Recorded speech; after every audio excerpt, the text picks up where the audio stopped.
నమస్తే నేను Vaishnavi welcome to master కి టీవీ ఇది సామాన్యుడి స్వేచ్ఛకు సంకేతం ఇక డీటెయిల్స్ చూసుకున్నట్లయితే ఉత్తమ సేవలు అందించిన వాలంటీర్లను పోరుమామిండ్ల మండలం ఎంపీడీఓ కార్యాలయంలో వందన కార్యక్రమాన్ని నిర్వహించారు ఈ కార్యక్రమంలో ఎమ్మెల్యే సుధా మేడం రాష్ట్ర యూత్ లీడర్ ఆదిత్యరెడ్డి పాల్గొని సేవామిత్ర సేవా రత్నలతో వాలంటీర్లకు నగదు బహుమతులను అందజేయడంతో పాటు శాలువాతో సన్మానించారు ఈ సందర్భంగా వారు మాట్లాడుతూ ఈ అవార్డులను వరుసగా 4వ ఏడాది వాలంటీర్లకు అందజేస్తున్నామని తెలిపారు ఈ విధమైన ప్రోత్సాహాన్ని అందజేస్తున్న జగన్మోహన్ రెడ్డికి కృతజ్ఞతలు తెలిపారు ప్రతి ఒక్క కుటుంబంలోనూ విద్య వైద్యం వ్యవసాయం మరియు వారికి చేకూరే ఈ లబ్ధిని ముఖ్యంగా వాళ్ళందరికీ చేరాలంటే దానికి కారణం కేవలం మీరు వాలంటీర్లు మాత్రమే అలాంటి వాలంటీర్లకి ఈరోజు ఒక పురస్కారం అందించి వాళ్ళ ప్రతిభను వాళ్ళు చేసిన పనిని మనము వాళ్ళు గుర్తిస్తున్నామంటే దానికి కారణం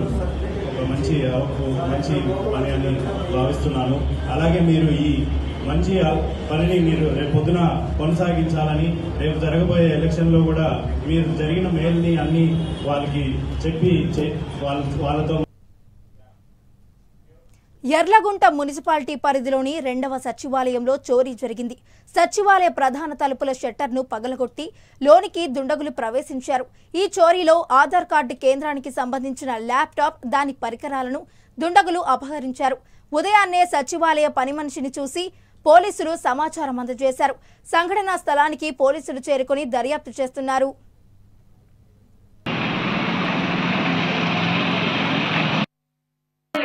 ప్రతి ఒక్క ర్యాక్ పలమటేసినారు మాకు అవైలబుల్ లేడు గడ్డపాడ అవి ఉంటాయి మున్సిపల్ ఆఫీస్ వాళ్ళు పెడతారు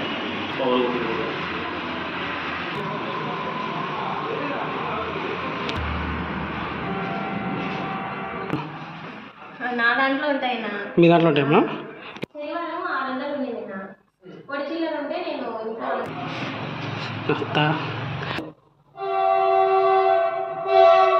ఎడతలు ఉంటాయి క్లోజ్ చేసుకుని వెళ్తాం వాటిలో పలుకుంటే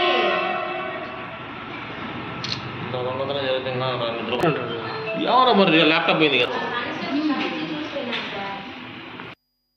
మేడారం సమ్మక్క సారళమ్మ కుంభమేళా జాతరకు మంచిర్యాల నుంచి వెళ్లే బస్సులను ఎమ్మెల్యే కొక్కిరాల ప్రేమ్సాగర్రావు ప్రారంభించారు జిల్లా పరిషత్ ఉన్నత పాఠశాల క్రీడా మైదానంలో ఆర్టీసీ బస్సులకు పూజా కార్యక్రమాలు నిర్వహించిన అనంతరం ఎమ్మెల్యే జెండా ఊపి మేడారంకు బస్సులను ప్రారంభించారు ఈ సందర్భంగా ఎమ్మెల్యే మాట్లాడుతూ మేడారం జాతరకు వెళ్లే భక్తులకు హైస్కూలు క్రీడా మైదానం నుంచి బస్సులు వెళతాయని తెలియజేశారు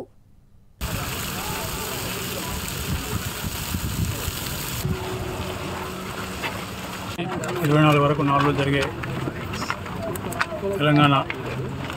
తెలంగాణనే కాదు నాకు తెలిసి దక్షిణ భారతంలో అతిపెద్ద జాతర సమ్మక్క సారళమ్మ జాతర దాదాపు ఈసారి 4 నుంచి 5 కోట్ల మంది ఎక్స్పెక్ట్ చేస్తాం దానికి తెలంగాణ రాష్ట్రం కాంగ్రెస్ ప్రభుత్వం వచ్చిన తర్వాత ఇదివరకు కనివిని రీతిలో ఇదివరకు ఎప్పుడు లేని విధంగా 105 కోట్ల రూపాయలు ఇవ్వడం జరిగింది అభివృద్ధి పనులు శరవేగంగా నడుస్తుంది చేస్తున్న అన్ని రకాల అరేంజ్మెంట్ చేస్తున్నారు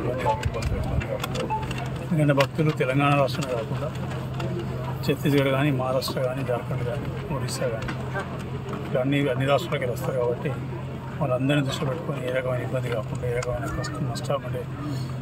కష్టాలు జరగకుండా అందరికీ ఎన్ని రకాల సౌకర్యాలు ఏర్పాటు చేసే కార్యక్రమం జరుగుతుంది తెలంగాణ అతిపెద్ద జాతర తెలంగాణ ఆదివాసులు అందరూ కలిసే సమ్మక్క సారళమ్మ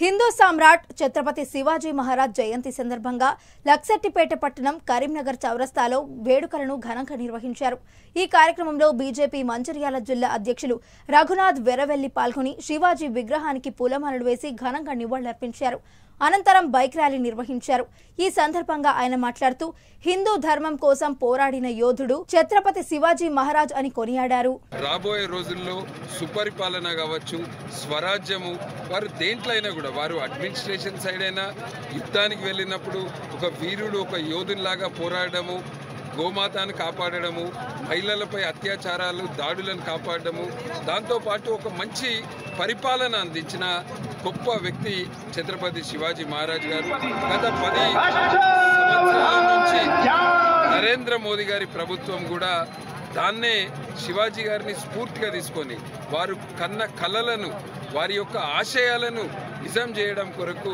ఏక్ భారత్ శ్రేష్ఠ భారత్ అనే కార్యక్రమంలో భారతదేశంలో ఉన్న అన్ని కులాలను, ప్రాంతాలను, మతాలను, వర్గాలను అన్నిటినీ కలుపుకొని గ్రామీణ ప్రాంతాలు ఇటు ప్రతి ఒక్కరిని కూడా అభివృద్ధి చెందాలి, ప్రతి ఒక్కరికి కూడా ప్రభుత్వం యొక్క ఫలాలు అందేలాగా నరేంద్ర మోదీ గారి మద్యం, మత్తు పదార్థాలను వెంటనే నిషేధించాలని డిమాండ్ చేస్తూ ప్రగతిశీల మహిళా సంఘం కార్యకర్తలు విశాఖలో ఆందోళన చేపట్టారు. ఎన్నికలకు ముందు మద్యాన్ని దశల వారీ నిషేధిస్తామని హామీ ఇచ్చిన వైఎస్ జగన్మోహన్ రెడ్డి అధికారం చేపట్టాక ఆంధ్రప్రదేశ్ను మధ్య ఆంధ్రప్రదేశ్గా మార్చారని మహిళలు ఆవేదన వ్యక్తం చేశారు. రాబోయే ఎన్నికల్లో అన్ని పార్టీలు మద్యాన్ని, మత్తు పదార్థాలను నిషేధిస్తామని పేర్కొంటూ మేనిఫెస్టో విడుదల చేయాలని వారు విజ్ఞప్తి చేశారు. మద్యం అమ్మకాలు ఆపాలి, మద్యం జోదా వ్యభిచారం ఆపాలి, మద్య వ్యతిరేక సదస్సును విజయవంతం చేయండి, 22వ తేదీన పౌరవంతం చేయండి, మద్యము మత్తు గంజాలను వెంటనే ఆపాలి. చేయండి. అన్ని రాజకీయ పార్టీలు కూడా తమ ఎన్నికల మేనిఫెస్టోలో మేమందరం కూడా తప్పకుండా సంపూర్ణ మద్య నిషేధానికి కట్టుబడి ఉన్నాము, మద్య నిషేధాన్ని అమలు చేస్తామని ఇప్పటి వరకు చెప్తూ వచ్చాయి.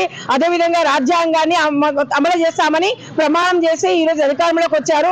రాజ్యాంగంలోని ఆదేశ సూత్రాలు ఏదైతే చెప్పబడిందో మద్యం ద్వారా, జూదం ద్వారా, వ్యభిచారం ద్వారా, గుర్ర పందాల ద్వారా, లాటరీల ద్వారా డబ్బు సంపాదించకూడదు, తద్వారా ప్రభుత్వం నడపకూడదని ఈ రోజు చెప్పబడింది ఆదేశ సూత్రాల్లో.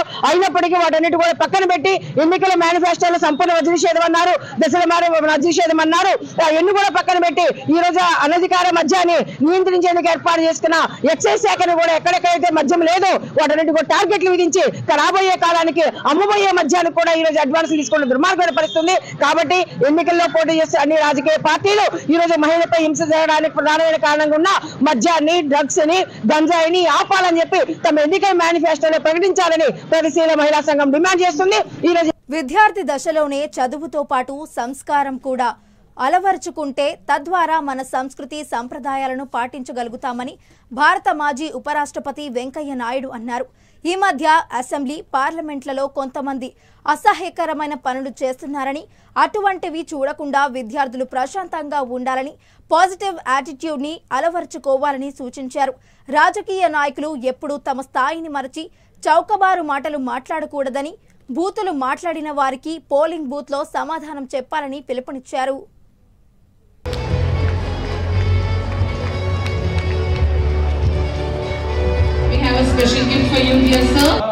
నీకు చదువు కన్నా సంస్కారం ముఖ్యమని ఆ అమ్మాయి వాళ్ళ అమ్మకి చెప్పు.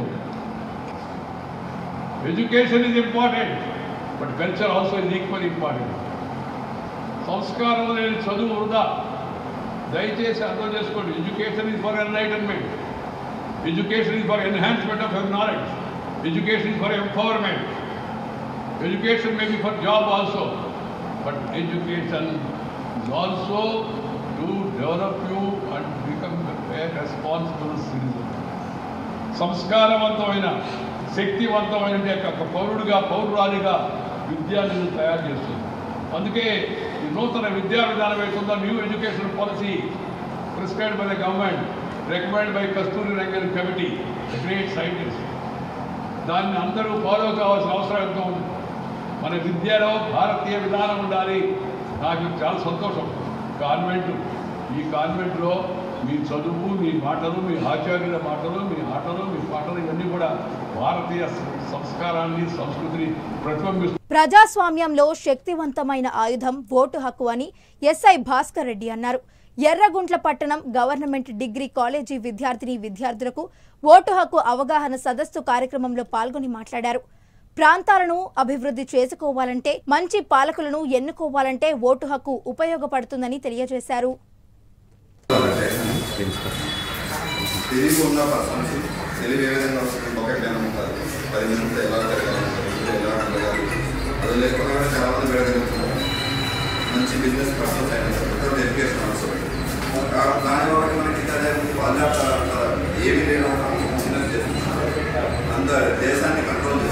ప్రతి ఒక్కరూ రూపాయి 10 రూపాయలు సంపాదించేదానికి ట్రై చేయండి.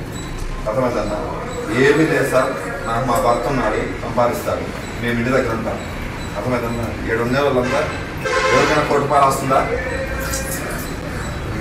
దేశంలోని ప్రాంతీయ పార్టీల నేతలంతా తమ కుటుంబ సభ్యులను ముఖ్యమంత్రులుగా చూడడం అనే దిశగానే ఆలోచిస్తున్నారని, ఎవరూ కూడా పేదల గురించి ఆలోచించడం లేదని బీజేపీ నేత అమిత్ షా అన్నారు. బీజేపీ సమావేశంలో ఆయన ఈ వ్యాఖ్యలు చేశారు. చాలా మంది గురించి చెప్పిన అమిత్ షా తెలంగాణలో కేసీఆర్, ఆంధ్రాలో బాబు గురించి మాత్రం ప్రస్తావించలేదని అన్నారు. अपने बेटे को सीएम बनाना, उद्धव ठाकरे का लक्ष्य अपने बेटे को सीएम बनाना, और मुलायम सिंह जी बेटे को बनाकर ही गए। अब मुझे एक बात बताइए कार्यकर्ता भाइयों बहनों, जिनका लक्ष्य ही अपने बेटे बेटी भतीजों का कल्याण हो, वो गरीब का कल्याण कर सकता है क्या? कभी नहीं कर सकता। जिनका लक्ष्य ही अपने परिवार के लिए सत्ता हथियाना हो, वो देश का कल्याण कर सकता है क्या? कभी नहीं कर सकता। सोनिया जी का लक्ष्य राहुल जी को पीएम बनाना, पवार साहब का लक्ष्य बेटी को सीएम बनाना, ममता दीदी का लक्ष्य भतीजे को सीएम बनाना। కడప జిల్లా జమ్మలమడుగులో ఎర్రగుంట్ల జనసేన పార్టీ కార్యాలయంలో ఆ పార్టీకి నియోజకవర్గ కోఆర్డినేటర్ డేరంగుల జగదీష్ సమావేశం నిర్వహించారు. ఈ సమావేశంలో ఆయన మాట్లాడుతూ సిద్ధం సభలో వైఎస్ జగన్మోహన్ రెడ్డి మాట్లాడిన సైకిల్ బయట ఉండాలి, టీ గ్లాస్ సింకులో ఉండాలి, ఫ్యాన్ ఇంట్లో ఉండాలి అన్న మాటలకు కౌంటర్ ఇస్తూ నిరుద్యోగులను గాలికి వదిలేసి ఓటు అడిగే హక్కు నీకు ఎక్కడిది అని జగన్ను ఉద్దేశించి మాట్లాడారు. దీనివల్ల మన శరీరం దృఢంగా కూడా తయారవుతుంది. అలాగే గ్లాసు మన దాహాన్ని తీరుతుంది. కానీ ఫ్యాను మీరు 1 నుంచి 4 రెట్లు పెంచిన కరెంటు ఛార్జీల వల్ల మాకు పెన్ను భారంగా మారిందే తప్ప దానివల్ల ఎటువంటి ఉపయోగం లేదు. కాబట్టి మన గమ్మాన్ని చేర్చే సైకిల్కి మరియు మన దాహాన్ని తీర్చే గ్లాస్కు ఓటేస్తే తప్ప మనకు పెన్ను భారంగా మారిన ఫ్యాన్ని గాలికి వదిలేయాలి. అలాగే మన రాష్ట్రంలో ఎటువంటి పెట్టుబడులు లేకుండా అట్లీస్ట్ ఒక్క పరిశ్రమ. తెలంగాణ విద్యారంగ సమస్యలను Telangana development forum TDF USA past president doctor గదే గోపాల్ రెడ్డి సీఎం రేవంత్ రెడ్డి పరిష్కరించాలని కోరారు. సోమాజిగూడ ప్రెస్ క్లబ్లో జరిగిన సమావేశంలో ఆయన మాట్లాడుతూ జయశంకర్ స్ఫూర్తితో 1999లో తెలంగాణ ఫోరం ఆవిర్భావం జరిగిందని, తెలంగాణ ప్రభాస్ లేని స్వచ్ఛంద సంస్థని తెలిపారు.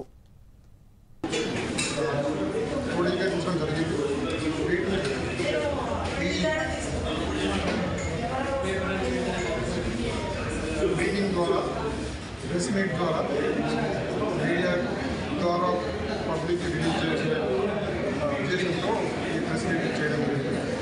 ఇందులో మేము ఫైండ్ అవుట్ చేసిన సారాంశం ఏంటంటే విద్యా తెలంగాణ రాష్ట్రంలో సంక్షేమంలో ఉన్నది. విద్య ఎలాంటి సమస్యలు పరిష్కరించకుండా ఈ అసమానతలను. యాదవులకు ఖమ్మం పార్లమెంటు స్థానాన్ని 2 ఎంపీ స్థానాలు నామినేట్ పదవుల ప్రాముఖ్యత ఇవ్వాలని యాదవ హక్కుల పోరాట సమితి జాతీయ అధ్యక్షుడు మేకల రాములు యాదవ్ డిమాండ్ చేశారు. సోమాజిగూడలో జరిగిన సమావేశంలో ఆయన మాట్లాడుతూ సీఎం రేవంత్ రెడ్డి యాదవులను గుర్తించి అనిల్ యాదవ్కు రాజ్యసభ స్థానం కేటాయించినందుకు కృతజ్ఞతలు తెలిపారు. యాదవులు అన్ని రంగాల్లో అభివృద్ధి చెందడానికి యాదవ్ కార్పొరేషన్ ఏర్పాటు చేయాలని వారు కోరారు. కార్పొరేషన్ ఏర్పాటు చేయాలని చెప్పి మరీ తెలియజేస్తున్నాం. ఒకవేళ మీరు కార్పొరేషన్ ఏర్పాటు చేయనట్లయితే, ఎస్ఎన్టీ రిజర్వేషన్ పునరుద్ధరించినట్లయితే, మాకు కావాల్సినటువంటి రాజకీయ సముచిత న్యాయం మాకు ఇవ్వనట్లయితే మేము తప్పనిసరిగా మంత్రులు ఇల్లు ముట్టడి చేస్తాం. యాదవులారా, తెలంగాణ రాష్ట్రంలో ఉన్నటువంటి యాదవులారా, మనకు తీవ్రమైనటువంటి అన్యాయం జరుగుతుంది. మన అన్న రామలన్న యాదవ్, మన తమ్ముడు వంశీ యాదవ్, రాష్ట్ర అధ్యక్షుడు వంశీ యాదవ్, మన నాయకులందరూ కూడా, యాదవ్ నాయకులందరూ కూడా ఎంతగానో పోరాటం చేస్తున్నారు. మీరందరూ కూడా కలిసికట్టు రావాలి. యాదవ్ సంఘాల నాయకులారా, మీరందరూ కూడా కలిసికట్టు రావాలి. ఈ సమయం దాటిందంటే యాదవులకు తీవ్రమైనటువంటి అన్యాయం జరుగుతుంది. ఇవాళ పార్లమెంట్లో సరైనటువంటి గలం ఇప్పించకపోతే మనం ఏందనమాట చాలా వెనుకబడిపోవడానికి అవకాశం ఉంది. తీవ్రంగా మన ప్రలోభాలకు గురి చేస్తున్నారు. దయచేసి ముఖ్యమంత్రి గారు రేవంత్ రెడ్డి గారు, గౌరవశ్రీ రేవంత్ రెడ్డి గారు, మంత్రివర్యులు లేనటువంటి శ్రీధర్ బాబు గారు, అదేవిధంగా పొన్నం ప్రభాకర్ గారు, మీరందరూ కూడా ఆలోచన చేయాలి. మాకు సముచిత న్యాయం చేకూర్చాలి. లేనట్లయితే తెలంగాణ రాష్ట్రంలో పెద్ద ఎత్తున మేము నిరసనలు ఏర్పాటు చేస్తాం. మేము ఇంట్లో ముట్టడి చేస్తాం. మీరు సరి అయినటువంటి న్యాయం చేకూర్చాలని తెలియజేస్తున్నాం. జై యాదవ్, యాదవ్ ఐక్యత.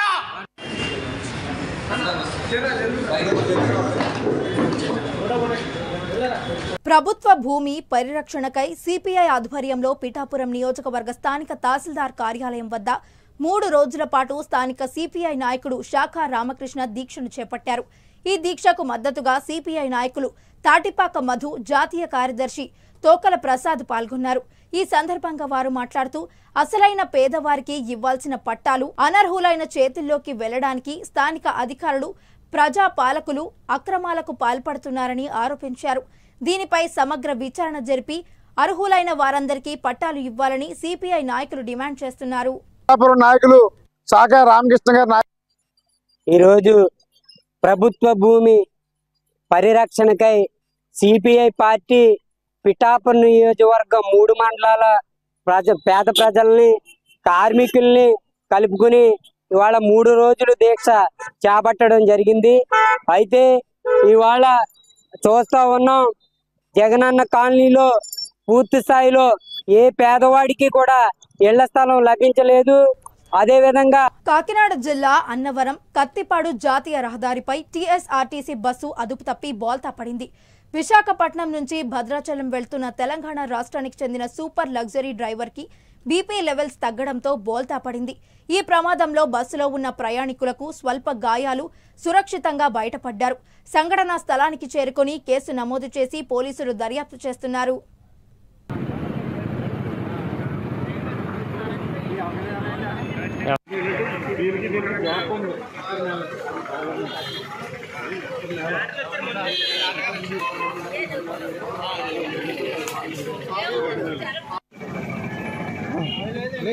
ఏం తగలేదు, ఎవరికి తగలేదు దయచేసి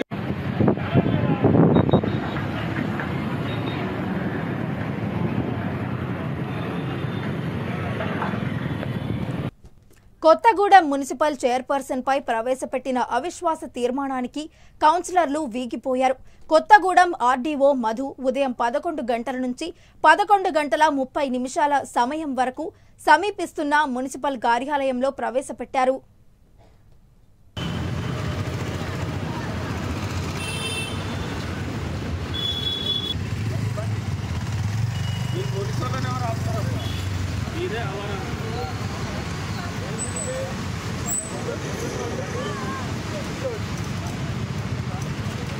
అరేంజ్ చేసి ఇట్లా బాబా నువ్వు రాకూడదు ఇట్లా కూర్చోవడానికి అరేంజ్ చేసి పెట్టాలి.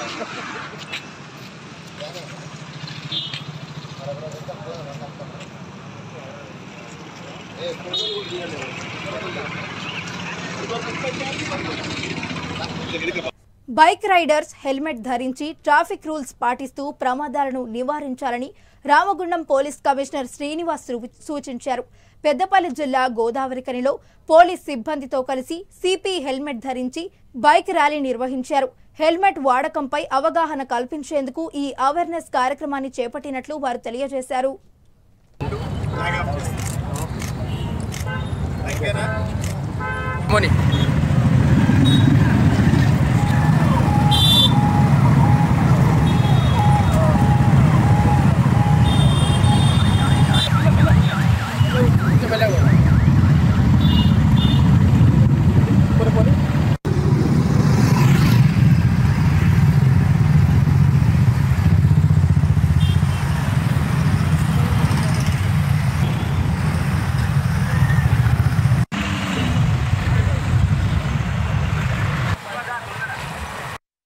ఇక ఇవి ఈ బులెటిన్ అప్డేట్స్. మరిన్ని అప్డేట్స్ తో మళ్ళీ కలుద్దాం. Until then keep watching master కి టీవీ. ఇది సామాన్యుడి స్వేచ్ఛకు సంకేతం.